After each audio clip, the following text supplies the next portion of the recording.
पहले middle class family से belong करता है, तो उसको एक मम्मी है या 2 बहनों को पालने की जिम्मेदारी है। तो मुझे लगता नहीं ऐसा कर सकता। मैं 2 साल से कंपनी में जॉब कर रहा हूँ ऑलरेडी, वो भी 2 साल से ही कर रहा है। तो वो उनके घर में राखी बंधवाने आता था, राखियों पे राखी पे आ चुका, कितनी बार मेरे से मिला है। तो वो सा दीदी को राज बोलती थी, राज उनको भाई दीदी बोलता था, ऐसा नाम लेके बात कर, दीदी दीदी बोलता था हमेशा ही। पे एक और जो मुख्य बातचीत हम लोग कर रहे हैं वो है राज की। राज वो व्यक्ति है जिनके ऊपर इल्जाम है या उन कथित तौर पर सोनम का उनके साथ संबंध था। ये कलीग हैं जो अभी भी उसी कंपनी में काम करते हैं जहां पर राज काम करते थे। अगर आप बताना चाहें एक का व्यक्तित्व कैसा था सबसे पहले? ऐसा फ्रेंडली था, मतलब ऐसा दोस्त नहीं होते उस टाइप में था।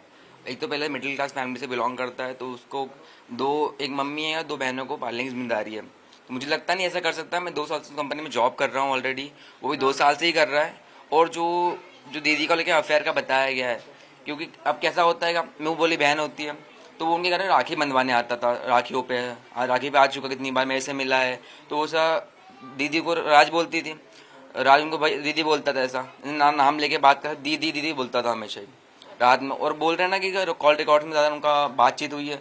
अब कोई कंपनी में एम्प्लॉय है, वो उनका सारा काम संभाल रहा है, व्यवसाय संभाल रहा है, तो ऑब्वियस ये बात हज़ारों कॉल जाएंगे दिन के। तो ये बात बहुत गलत है कि उनको सा प्रेमी बताया जा रहा है, जबकि ऐसा वो तो भाई है ना, हमारा भी दोस्त है, हम भी जानते हैं उसको। आपके सामने कभी बातचीत हुई हो, आप प्रोफेशनल कॉन्वर्सेशन या जिस भी तरीके की बातचीत? हाँ होती है, नॉर्मल से काम को लेके, कहाँ से कितना माल आया, कितना पेमेंट लाया है, नॉर्मल से बात होती रहती है। ऐसे नॉर्मल से मैंने भी की है। अभी जो जीजा जी हमारे जो चले गए हैं, उनकी जब देह संस्कार में गए थे हम लोग, वहाँ भी आया था, जो कि उनने उनके पापा को संभाला था उनने, राज ने। ऐसा तो मुझे लगता नहीं ऐसा कुछ करा होगा उसने कुछ भी ऐसा। सोनम का बिजनेस को लेके कितना इन्वॉल्वमेंट होता था? आप लोग भी जैसे बता रहे हैं, खुद भी एम्प्लॉय हैं, कितने कॉल आप लोगों को करती थी, कितनी बातचीत आप लोगों की होती? अब मेरा तो ऐसा था, मेरा डिजाइनर वर्क करता था वहाँ पे, करता हूँ अभी भी। तो ऐसा था कि मतलब एक जो फ्रेंचाइजी टाइप होता है ना, उनका एक अलग सेक्शन था, भैया का अलग सेक्शन था, गोविंद भैया आएगा। उनका एक प्राइड लेमिना नाम से अलग ब्रांड चलता है ऑलरेडी, ऐसा। तो उनका अलग काम था, भैया का अलग था, बाकी दोनों का HPL में था, ऐसा है। तो आपको लगता है कि ऐसी तरीके की इस पूरी घटना में मर्डर करना, धक्के देना है, किसी की सुपारी लेने जैसा काम पैसों के अभाव में भी कम से कम कर सकता है राज? नहीं कर सकता, क्योंकि 2 साल से एकदम भरोसेमंद एम्प्लॉय है, उस तरीके से बताऊं तो मैं। और दीदी उसकी बहुत हेल्प करती है। दीदी भैया मान लो कि पढ़ाई को लेकर, राज पढ़ाई छोड़ चुका था, पर दीदी ने उसकी क्या ऐसे कोचिंग लगवाई है, कोडिंग वगैरह की। तो वो ऐसा क्यों ही करेगा, जो कि हेल्प कर रहा है उसकी, तो उसके लिए क्यों ही करेगा वो ऐसा। ये आप लोगों ने भी देखा होगा, ऐसे मुंह बोले भाई वगैरह आते थे सोनम के घर पे, तो परिवार कुल मिलाकर कैसा था? एकदम खुश खास रहने वाला, सामाजिक तौर पे रहने वाला? अब परिवार में कितने आते जाते इतना तो हम नहीं देखते हैं, क्योंकि हम ज्यादा उधर नहीं, उनके यहाँ नहीं जाते हैं। पर ये राजमाज को हमने नहीं देखा है, इसने देखा राहुल ने, पर हमने तो टीवी में देखा है कि राज था कोई।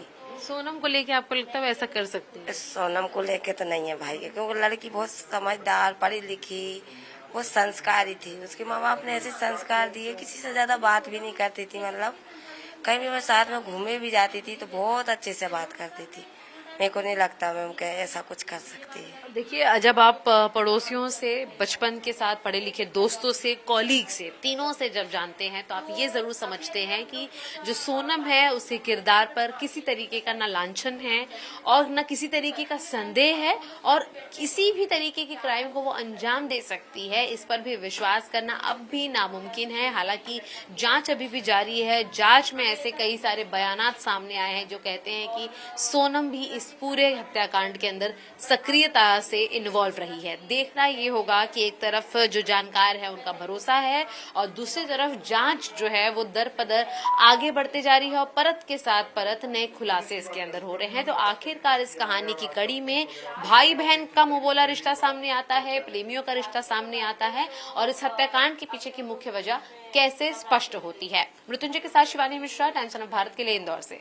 पूरे रघुवंशी मैटर के अंदर जिस तरीके की नई नई स्टेटमेंट आ रहे हैं, वो सोनम को लेकर खड़े हो रहे हो या राजा रघुवंशी को लेकर खड़े हो रहे हो, इस बीच में सोनम की तरफ से किस तरीके की बात रखी जाएगी, ये हमने उनकी माता की तरफ से सुना। लेकिन अब जानेंगे सोनम के उन दोस्तों के साथ जिसके साथ वो पली बड़ी है, और साथ ही साथ इस पूरे के पूरे मामले के अंदर जो मुख्य आरोपी कहा जा रहा है राज, उससे उसके कलीग से भी बातचीत करेंगे और समझेंगे कि आखिर ये पूरा इक्वेशन इन कड़ियों के बीच में कैसा है। सबसे पहले शिवानी से बातचीत करूंगी। शिवानी, आप और सोनम कितने समय से दोस्त हैं? किस तरीके की आप लोगों की दोस्ती रही है?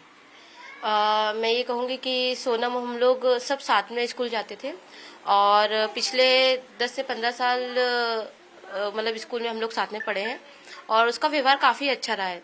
धार्मिक कार्य रहा हो, चाहे हमारी गली में कुछ भी परेशानी हो, किसी घर में तक परेशानी हो, तो उसके जो भैया है, उसकी जो फैमिली है, साथ में हमेशा खड़ी रहती थी। तो ये जो अभी बातें फैल रही हैं कि वो गुनहगार है, उसने सब कुछ किया है, मास्टरमाइंड है, तो ये सब बिल्कुल बातें झूठी हैं क्योंकि वो कुछ कर ही नहीं सकती है। अगर गली में किसी के परिवार में कुछ भी जैसे दिक्कत हो, जैसे पैसों को लेके या फिर कुछ भी झगड़ा वगैरह, उन सब के लिए वो सपोर्ट करती थी। तो वो ऐसा कैसे बोल सकते हैं कि सोनम के जो हस्बैंड है उनको मारने के पीछे सोनम का हाथ है? वो ऐसा कुछ कर ही नहीं सकती क्योंकि उसका दिल बहुत साफ है। ठीक है। और शादी की अगर हम लोग बात करें, आप लोग हमेशा खेले हैं, पढ़े हैं साथ में, जब शादी हो रही थी तो कितनी उत्सुकता थी, उसकी कितनी इन्वॉल्वमेंट थी शादी को लेकर, रजामंदी कितनी थी? देखिए, मैं तो ये कहूँगी कि जो लड़का जो था काफ़ी अच्छा था और उन दोनों के बीच में काफ़ी अच्छी फाउंडेशंस थी। और पहली बात तो ये कि जब उसकी शादी हुई तो पूरा हमारा परिवार और हमारे जो आसपास के जो नेबर है, सभी का यही कहना था कि सोनम को जो भी परिवार मिला है, जो ससुराल मिला है, काफ़ी अच्छा मिला है। ये कह सकते हैं कि काफ़ी सुखों का जो उसको परिवार मिला है।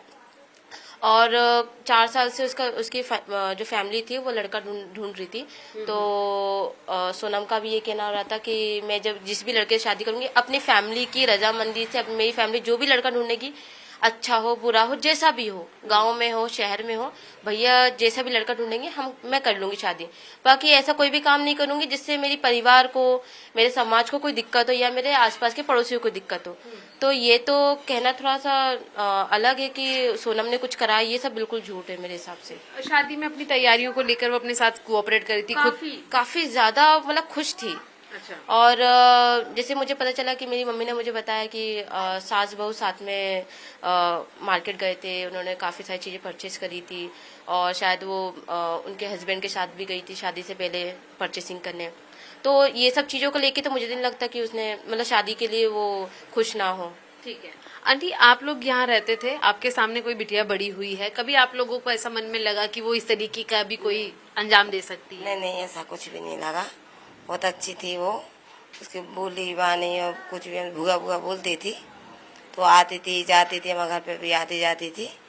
तो ऐसे कुछ भी नहीं लगा कि कुछ ऐसा कर। शादी में भी खुश थी वो। अच्छा। वो क्या है ना, 3-4 साल से लड़का ढूंढ रहे थे उसकी मम्मी पापा, तो बोले घर भी अच्छा मिल गया, लड़का भी अच्छा मिल गया, तो शादी कर दी। बहुत खुश थी, ऐसी बात नहीं, ये तो नहीं थी, पर हम थे देखा तो सब खुश थे, पूरा परिवार खुश था।